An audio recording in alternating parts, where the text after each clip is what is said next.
అందరికీ నమస్కారం. తెలంగాణ అంతట్లో పంచాయతీరాజ్ ఎన్నికలు జరుగుతూ ఉన్నాయి.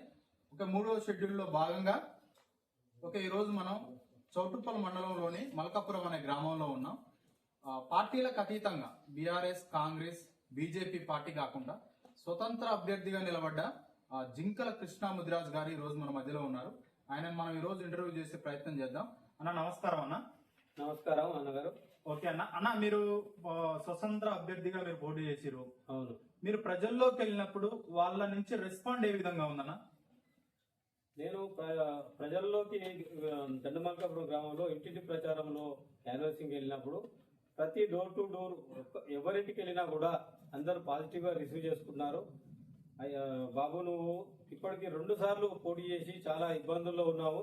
ఖచ్చితంగా ఈసారికి అందరము నీకే ఓటింగ్ చేయాలనే ఆలోచనలో ఉన్నాము. నీకు ఖచ్చితంగా నీ సైడే బలం ఉన్నది, ఓటింగ్ బలం నీకే ఉన్నది, ఖచ్చితంగా నీకే సపోర్ట్ చేస్తామని చెప్పి మాట్లాడుతున్నారు గారు. అయితే ఇంకో విషయం ఏంటంటే, మీరు అంటే ఎవ్వరు ఏ రాజకీయ నాయకుడు చేయని సాహసం అయితే ఒకటి చేసారు. ఏంది? 100 రూపీస్ బాండ్ పేపర్ లో మీరు ఏ విషయాలు పెట్టిరు, అసలు దేనికోసం ఆ బాండ్ మీరు ప్రింట్ చేయించాల్సి వచ్చిందన్న? ఆ బాండ్ ముఖ్య ఉద్దేశం ఏంటంటే, మా గ్రామ ముఖ్య నాయకుడు కంచర్ల వెంకరెడ్డి మరియు వాళ్ళ మిత్ర బృందం మరియు కొంతమంది గ్రామ ఓటర్స్ ప్రజలు అడిగిన విషయం ఏంటంటే, ఈ బాండ్ పేపరు మీరు సర్పంచ్గా పోటీ చేస్తున్నారు కాబట్టి రేపు గెలిచిన తర్వాత ఇప్పటిదాకా సర్పంచులుగా పనిచేసిన వాళ్ళు ఎన్నో కార్యక్రమాలు, అవినీతి కార్యక్రమాలు చేసారు. మీరు అట్లాంటివి కాకుండా మీ పాలన ఎట్లుంటది అని చెప్పి మాకు ఎట్లా నమ్మకం అని అడిగారు. దానికి మీరు ఏమడుగుతారో అడగండి, నేను చేస్తానని చెప్పాను. గతంలో ఉన్న వాళ్ళు అన్యాయాలు, అక్రమాలు చేశారు కాబట్టి మీరేం చేయగలుగుతారు, మీరు కూడా అట్లే చేస్తారా అనే దానికి, గెలిపిస్తే మీరు కూడా అట్లే చేస్తారా అన్న దానికి నేను అట్లా కాదు, నేను మీకు గ్యారంటీగా గెలిపించిన తర్వాత గ్రామ అభివృద్ధికి మీకు అందుబాటులో ఉండి గ్రామంలోనే ఉండి మంచి పాలన, గ్రామానికి మంచి సేవ చేయాలని చెప్పి కోరికతోటి వస్తున్నా కాబట్టి నేను నా ఛాలెంజ్ గా నేను మీకు ఈ బాండ్ పేపర్ రాసిస్తున్నా అని చెప్పి ఈ బాండ్ పేపర్ రాసేయడం జరిగింది. అన్న, అసలుకి ఆ బాండ్ పేపర్ లో ఏ విషయాలు ఉన్నాయి? అవి మీ ఊరికి ఉపయోగపడే విషయాలేనా ఏంటి అసలుకి? మీరు ఆ బాండ్ లోనే చూసి చెప్పండి. ఈ బాండ్ లో నేను పెట్టిన ముఖ్యమైన విషయాలు ఈ మా విలేజ్ కు, మా గ్రామానికి, మా గ్రామ ప్రజలందరికీ, మా గ్రామ యువకులకు అందరికీ ఇది ఖచ్చితంగా ఇది వర్తిస్తుంది, ఇది అవసరం అని చెప్పి నేను ఈ బాండ్ పేపర్ లో రాశాను. అది మ్యాటర్ ఒకసారి చదివి వినిపిస్తాను.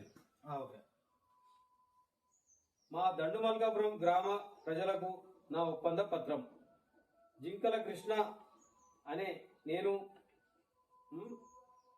తెలియజేయలేదు ఏమనగా, గ్రామ పంచాయతీ సర్పంచ్గా నన్ను ఎన్నుకుంటే నేను గాని నా కుటుంబం గాని ఇప్పుడు ఉన్న ఆస్తులకు మించి అక్రమంగా ఎంత సంపాదించినా అలా పెరిగిన వాటిని గ్రామ పంచాయతీ జప్తు చేసి ప్రజలకు పంచవచ్చునని తెలియజేస్తూ ఈ బాండ్ పేపర్ రాసి మీ అందరి చేతుల్లో పెడుతున్నాను అని మా ప్రజలకు నేను నమస్కరించి చెప్తున్నాను.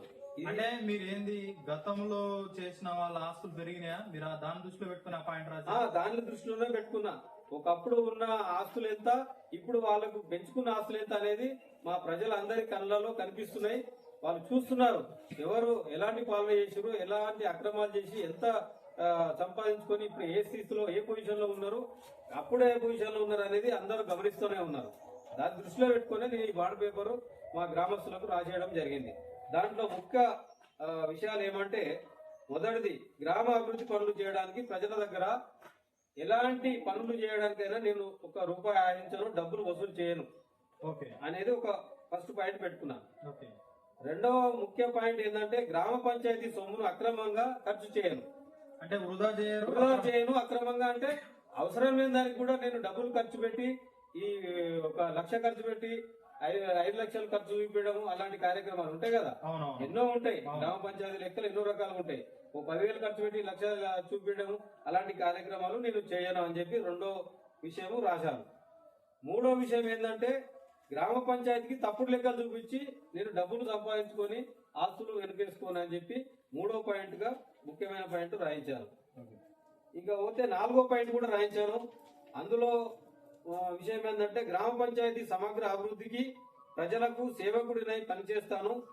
ఎల్లవేళలా అందుబాటులో ఉండి గ్రామంలోనే ఉంటూ గ్రామ అభివృద్ధికి గ్రామ యువకులకు ఉపాధి కల్పించే కార్యక్రమాలు, వృద్ధులకు, పేదకాని వాళ్లకు, సొంత పనులు చేసుకునే వాళ్లకు వాళ్ళకు కావాల్సిన ఆహారం మేము సమకూర్చి పెట్టడం కార్యక్రమాలు చేయడానికి ఇప్పుడు ప్రభుత్వం నుంచి వచ్చే ప్రతి రూపాయి అవును మీరు గ్రామాభివృద్ధికే ఖర్చు చేస్తా అంటున్నారు. ప్రభుత్వం నుంచి వచ్చే ప్రతి రూపాయి అన్ని ఏమున్నాయంటే నేను అన్యాయంగా సొమ్ము తినను, నా ఆస్తులు పెంచుకోను అనేదే ఉన్నది. నాకున్న ఆస్తి నాకు చాలు, నేను దాన్ని ఉన్న ఆస్తిని నేను ఇంకా 10 అంతలు పెంచుకునే కార్యక్రమాలు అయితే ఓకే అన్న, మీ మలకాపురం గ్రామంలో అసలు మీరు ఐడెంటిఫై చేసిన సమస్యలు ఏంటి? ప్రజలు కొంచెం ఇబ్బంది పడతారు కదా. అవును, అలాంటి సమస్యలు ఏమన్నా ఉన్నాయా? ఉన్నాయి. సమస్యలు, ముఖ్య సమస్యలు ఏంటంటే ఈ ఊర్లో బస్సుల సమస్య ఉందండి. ఫస్ట్ మా ఊరు నుంచి బస్సులే రావు, ఒక్క బస్సు కూడా రాదు. ఒకప్పుడు ఊర్ల నుంచే బస్సులన్నీ వెళ్తుండే. మేము హైదరాబాద్ పోవాలన్నా ఒకప్పుడు ఉంది, అంటే ఒక 2-3 years నుంచే బంద్ అయినాయి. ఎప్పటి నుంచో మేము చూస్తున్నాం, మేము పుట్ట ముందు నుంచి బస్సులు ఉన్నాయి, మేము చిన్నప్పటి నుంచి చూస్తున్నాం. ఈ ఊరు నుంచి బస్సులు ఉన్నాయి. ఈ మధ్యనే బస్సులు బంద్ అయినాయి. మా ఊరు నుంచి బస్సులు రావట్లేదు. అది చాలా పెద్ద సమస్య. ఇప్పుడు వృద్ధులు, ఇప్పుడు విద్యార్థులు గాని, యువకులు గాని, బయట పనులు చేసుకునే వాళ్ళు గాని, జాబులు చేసుకునే వాళ్ళు గాని పోవాలంటే చాలా ఇబ్బంది అవుతుంది. ప్రధానమైన సమస్య. ఇంకా రెండో ప్రధానమైన సమస్య కూడా ఉంది సార్. అదేంటంటే కోతుల సమస్య చాలా పెద్దగా ఉంది మా ఊర్లో. నేను ఇప్పటి వరకు ఒక 7-8 ఇంటర్వ్యూస్ చేసిన. మాకు మొరీలు లేవు, మాకు ఇంకోటి లేవంటారు, మీరు కోతుల సమస్య అంటారు. కోతుల సమస్య చాలా విపరీతంగా ఉంది ఊర్లో. ఏ ఇంటికి మేము క్యాన్వాసింగ్ వెళ్ళినా కూడా అందరూ డోర్లు పెట్టుకునే ఉంటారు. మేము అనుకుంటున్నాం ఎక్కడ పోయారు అబ్బాయి, ఇల్లు ఎవరు కనిపిస్తలేరు అని చెప్పి డోర్ కొడితే, డోర్ తీసిన తర్వాత ఏమైంది మీరు ఎవరింటి పోయినా డోర్ పెట్టుకుంటారంటే కోతులు వస్తున్నాయ్యా, మేము ఏగలేకపోతున్నాం, ఇంట్లో ఏ వస్తువులు కానీ తినే వస్తువులు ఏ ఉన్నా కూడా కోతులు వచ్చి ఖరాబ్ చేసిపోతున్నాయి. ఈ వస్తువు అనేది ముచ్చట్లేదు, వాడుకునే వస్తువులు బట్టల కాడి నుంచి చింపుతున్నాయి, ఖరాబ్ చేస్తున్నాయి, చాలా ఇబ్బంది పెడుతున్నాయి. ఇళ్ల పైకి ఎక్కి ఇంటి పైక కప్పులను కొనగొడుతున్నాయి. వాటితోటి చాలా ఇబ్బంది. వాటిని మీరు ఫారెస్ట్ ఆఫీస్ ఫోన్ చేసి అట్లా మీరు వచ్చినాక ఆ విధమైన ప్లాన్లు చేసి అంటే కోతులు అన్నిటిని తీసి మళ్ళీ అడవులకే వాటిని పంపించే ప్రయత్నం చేస్తాం. నన్ను గ్రామస్తులు నాకు అవకాశం ఇచ్చి నన్ను ఆశీర్వదించి సర్పంచ్ గా మన ధనమల్కాపురం గ్రామ సర్పంచ్ గా గెలిపిస్తే ఈ బస్సుల సమస్యను, ఈ కోతుల సమస్యను కంప్లీట్ గా 100% నేను నా శక్తి మేరకు నేను వాటిని కంప్లీట్ గా నేను నివారించే ప్రయత్నం. చెప్పండి, ఇంకా ఏం మల్కాపురం గ్రామంలో ఇంకే ఎలాంటి సమస్యలు ఉన్నాయి? ఉన్నాయి సరే, సమస్యలు ఇంకేమున్నాయంటే మా మన హై స్కూల్లో విద్యార్థులకు స్పోర్ట్స్ ఐటమ్స్ మేము విలేజ్ లో ఎన్నికల ప్రచారానికి వెళ్ళినప్పుడు విద్యార్థులు మమ్మల్ని అడుగుతున్నారు, మాకు ఫుట్బాల్ కిట్స్ కావాలి, అవి మాకు సమకూర్చాలని చెప్పి అడుగుతున్నారు. వాళ్ళు స్పోర్ట్స్ కిట్స్, విద్యార్థులకు ఆడుకోవడానికి స్పోర్ట్స్ కిట్స్ లేవు, అవి ఖచ్చితంగా వాళ్ళకు ఇవ్వాలి. ఆ విద్యను కూడా వాళ్ళు ఖచ్చితంగా 100% విద్యను ఖచ్చితంగా నేర్చుకుంటారు, వాళ్ళకు కూడా సపోర్ట్ గా ఉండాలని చెప్పి అదొక సమస్య. యువకులకు ఏమైనా ఆలోచిస్తున్నా? యువకులకు కూడా ఆలోచిస్తున్నాము. యువకులకు కూడా ఇక్కడ కొత్తగా గవర్నమెంట్ కొన్ని కంపెనీస్ పెడుతుంది, కానీ వాళ్ళకు ఉద్యోగాలు ఇస్తామని చెప్పి ఫస్ట్ మాట ఇచ్చారు. ఇప్పుడు ఎవరికి కూడా ఇవ్వలేకపోతున్నారు. విద్యార్థులు, నిరుద్యోగులు చాలా మంది ఇక్కడ ఇబ్బందులు పడుతున్నారు. వాళ్ళ సమస్యలు కూడా పరిష్కరించడానికి ట్రై చేస్తారు. ఊర్లో గ్రంథాలయం చాలా సమస్యగా ఉంది. గ్రంథాలయం చాలా అవసరము. ఎందుకంటే విద్యార్థులు వాళ్ళకు విజ్ఞానాన్ని పెంచుకోవడానికి, వాళ్ళు చదువుకోవడానికి లైబ్రరీ చాలా ముఖ్యం. అది ఖచ్చితంగా పెట్టించే అవసరం ఉన్నది, పెట్టిస్తాను. ఓకే అన్న, మీరు అంత మంచిగా చెప్పారు. మీ ఊళ్ళో ఉన్న సమస్యలు చెప్పారు. యువకులకు, పిల్లలకు కావాల్సిన ప్రోత్సాహాన్ని కూడా మీరు అందిస్తా అంటారు. అవును, అంత మంచిగా ఉంది. ఇప్పుడు మీరు స్వతంత్ర అభ్యర్థి. అవును, మీరు పార్టీకి చెందిన వ్యక్తి కాదు. అవును. ఇప్పుడు బీఆర్ఎస్, కాంగ్రెస్ వాళ్ళేమో డబ్బు వంచుతారు, బాగా తాగుడు అట్లా తాగిస్తారు, డబ్బులు వంచుతారు. మరి మీరు చేయగలుగుతారా? వాళ్ళతో పాటు ఢీ కొనగలుగుతారా? అట్లా నేను ఆల్రెడీ మోటివేషన్ చేస్తున్నాను ఊర్లో. అట్లాంటి కార్యక్రమాలు చేయవద్దని, నేను కూడా అట్లాంటి కార్యక్రమాలు చేయలేకనే ఇప్పటికి రెండు పర్యాయాలు ఎలక్షన్లలో నేను పాల్గొనడం జరిగింది. ఇప్పుడు కూడా మూడోసారి కూడా ఎలక్షన్ ప్రయత్నంలో నేను విజయం సాధించడానికి ప్రయత్నం చేస్తున్నాను. 100% నాకు నమ్మకం ఉంది.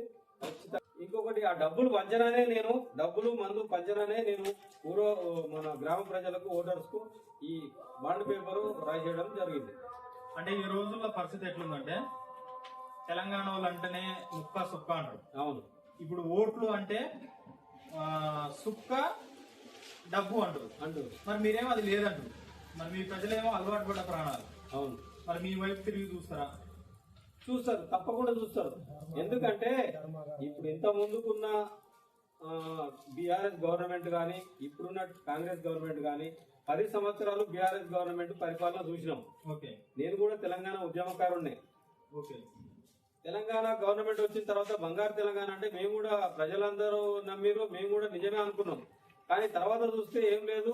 గెలిచిన తర్వాత విపరీతంగా వాళ్ళు డబ్బులు పోగేసుకోవడము, డబ్బులు సంపాదించుకోవడము, అసలు ఎలాంటి ఆస్పాసు లేని వాళ్ళు ఈ రోజు కోట్లకు పడగలెత్తిరు తెలంగాణ వచ్చిన తర్వాత. కానీ మన తెలంగాణ మాత్రం అలాగే ఉండిపోయింది, ఎక్కడ గొంగడి అన్నట్టు అలాగనే ఉండిపోయింది. వాళ్ళు విపరీతంగా డబ్బులు సంపాదించి అవే డబ్బులని ఇప్పుడు మందు రూపంలో, డబ్బుల రూపంలో ఓట్లను కొనడానికి ఒక వ్యాపారంగా మార్చుకున్నారు. అలాగే బీఆర్ఎస్ అలా చూస్తే కాంగ్రెస్ ఏమన్నా ఇది వచ్చి ఏమన్నా మార్పు తీసుకొస్తా, ఏమన్నా మంచి పాలన ఇస్తుందా అని చెప్పి అనుకుంటే, వీళ్ళు కూడా 2 సంవత్సరాలు 3 సంవత్సరాలు తిరగక ముందే అప్పుడే వాళ్ళు కూడా డబ్బులు, ఎంతసేపు వ్యాపారాలు, ఇవే అన్ని స్కాములు, ఇదేంటి భూములు అమ్మడము, గవర్నమెంట్ భూములు అమ్మడము, ఆస్తులు అమ్మడము, గవర్నమెంట్ ఆస్తులు అమ్మడము, ఈ డబ్బులన్నీ పోగేసుకోవడమే చేస్తున్నారు. అవే డబ్బులు తీసుకొచ్చి మళ్ళీ ఇప్పుడు ఎలక్షన్ లో కుమ్మరించి మందు డబ్బులు పెట్టి జనాలను కొని ఇది ఒక వ్యాపారం లాగా మార్చుకున్నారు. అటు బీఆర్ఎస్ చూసినా, ఇటు కాంగ్రెస్ చూసినా రెండు దొందే అన్నట్టే ఉన్నాయి. ఏం లేదు. అందుకోసమే నేను ఎంత కష్టమైనా సరే గ్రామస్తులకు, మా మల్కాపురం గ్రామస్తులకు మంచి పాలన అందించి నేనేందో అభివృద్ధి అంటే ఎట్లుంటుందో చూపించాలని చెప్పి ప్రజల ముందుకు వచ్చినాను. ఈ గ్రామస్తులు నన్ను నమ్మి ఖచ్చితంగా నా మీద నమ్మకం ఉంచి నన్ను విజయవంతంగా అత్యధిక మేరతో గెలిపిస్తారని చెప్పి ఆశిస్తున్నాను. మీరు ప్రజలతో వ్యాపారం చేయాలనుకోవట్లేదు? నేను వ్యాపారం చేయాలనుకుంటున్నాను. గ్రామ అభివృద్ధి అంటే అభివృద్ధి లాగానే చూడాలి, కానీ దాన్ని వ్యాపారంగా మార్చుకోవడం మంచి పద్ధతి కాదని చెప్పి నా ఉద్దేశం. ఓకే. ఇంకా అంటే మీరు మల్కాపురం గ్రామ ప్రజలకి, లేకపోతే నిలబడిన ఇంకా అదర్ పార్టీస్ లోని ఏమైనా అడగడం, అంటే ఓట్లు అంటే వ్యాపారం కాదు, మనం డబ్బులు పంచకూడదు, మద్యం పంచకూడదు అని మిగతా వాళ్ళు ఏమైనా కన్విన్స్ చేసే ప్రయత్నం చేశారా? చేశాను, కన్విన్స్ చేసే ప్రయత్నం చేశాను. నేను అన్ని వర్గాల దగ్గరికి, అన్ని పార్టీలకు సంబంధించిన వారిని కూడా విజ్ఞప్తి చేస్తున్నాను. ఖచ్చితంగా నేను ఎలాంటి అవినీతి కార్యక్రమాల్లో కానీ, ఇప్పటి వరకు ఎలాంటి అవకతవకల్లో కానీ నేను ఎలాంటి సంబంధం లేకుండా తిరిగిన వాడిని. ఈ ఊర్లో నన్ను అందరూ గమనిస్తూనే ఉన్నారు. ఎలాంటి గొడవలకు, కొట్టాడలకు నేను చాలా దూరంగా ఉంటాను. అభివృద్ధి అంటే నాకు చాలా ప్రాణము. అందుకోసమే నేను రాజకీయాల్లో గత 15-20 సంవత్సరాల నుంచి తిరుగుతున్నాను. తెలంగాణ ఉద్యమంలో పాల్గొన్నది కూడా అలాగే. అందుకోసమే వచ్చిన తర్వాత మన పరిపాలన మనం చేసుకోవచ్చు, మన గ్రామాన్ని విజయవంతంగా అభివృద్ధి చేసుకోవచ్చు అనే కోరికతోటి వచ్చిన వాడిని. నేను గ్రామాన్ని అభివృద్ధి పథంలో తీసుకుపోవాలా అనేదే నా ముఖ్య ఉద్దేశము. గ్రామస్తులకు నేను ఎలాంటి సేవ చేసి చూపిస్తాను. గ్రామం అంటే ఎట్లా చేయాలి, ఎలక్షన్ గ్రామ సర్పంచ్ అంటే ఏం చేయాలి, ఎట్లా అభివృద్ధి చేయాలి అనేది నేను చేసి చూపిస్తానని చెప్పి ఈ బాండ్ రాసేయడం జరిగింది మా గ్రామస్తులకు. ఓకే అన్న, ఫైనల్ గా మల్కాపురం ప్రజలకి మీరు ఫైనల్ గా మీరు ఏం తెలియజేయాలనుకుంటున్నారో తెలిసింది. ప్రజలందరినీ కోరుకునే ముఖ్య ఉద్దేశం ఏంటంటే, మీరందరూ గమనించండి, మన దండుమల్కాపురం గ్రామంలో ఇప్పుడు జరుగుతున్న జరగబోయే సర్పంచ్ ఎలక్షన్లో మీరు గమనించండి, ఎవరెవరు పోటీలో ఉన్నారు, ఎట్లాంటి వ్యక్తిని చూసి ఓటేయండి, కానీ పార్టీని చూసి ఓటేయకండి. ఇవి పార్టీలతో జరిగే ఎలక్షన్లు కావు, ఎన్నికలు కావు. ఇవి స్వతంత్రంగా ప్రత్యేక గుర్తులతో జరుగుతున్న ఎలక్షన్స్. ఇవి పార్టీ గుర్తులు కావు, పార్టీకి సంబంధం లేదు.